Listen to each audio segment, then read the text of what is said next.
Welcome back, Cocoa Crew. So if you remember one of our previous videos, we talked about the top 5 things you need in order to start your own food business.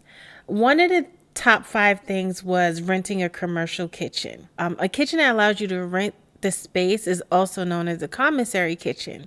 So today we're going to talk about the top 3 pros and cons of working in a commissary kitchen.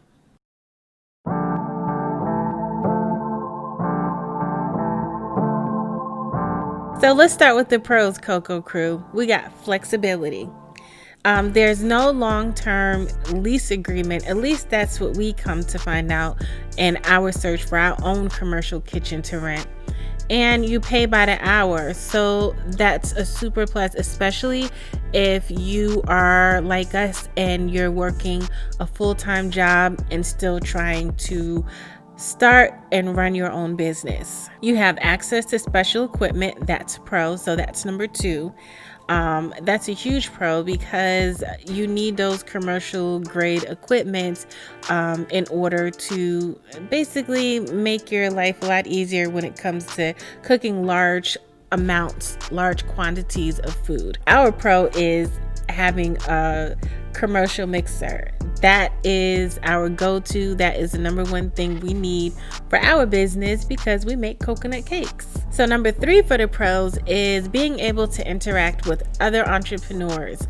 That is a super pro, especially if your kitchen is a commissary kitchen that allows several entrepreneurs and businesses to work together at the same time, but in different spaces. Like for instance, our kitchen, you have to schedule, and if it's booked at that time, overbooked at that time, you're unable to schedule.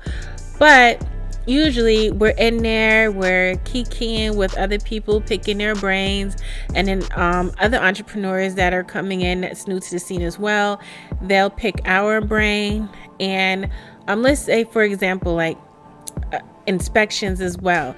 The managers of these commissary kitchens, if they're good managers and if they're for the entrepreneurial world and local businesses and people in a community becoming entrepreneurs, they'll walk you through like the process of your state inspection.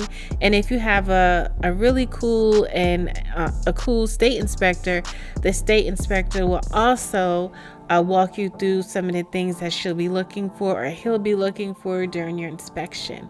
So being able to meet and interact with other interactions is a huge pro in our book. Okay, Cocoa Crew, so let's move on to the cons.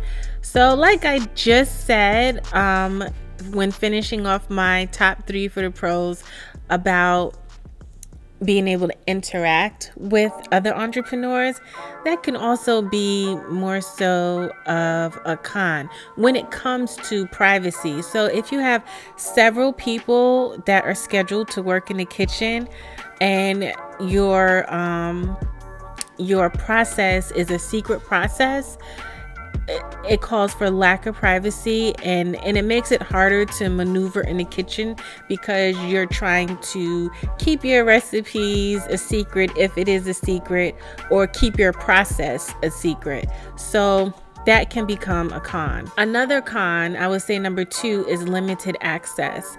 So you can have scheduling conflicts if there's like 5 or 6 people trying to rent the kitchen out at the same time. That can be a huge issue. And also it may get too expensive. So that's number 3. As you grow, your need for the kitchen and the kitchen hours grow.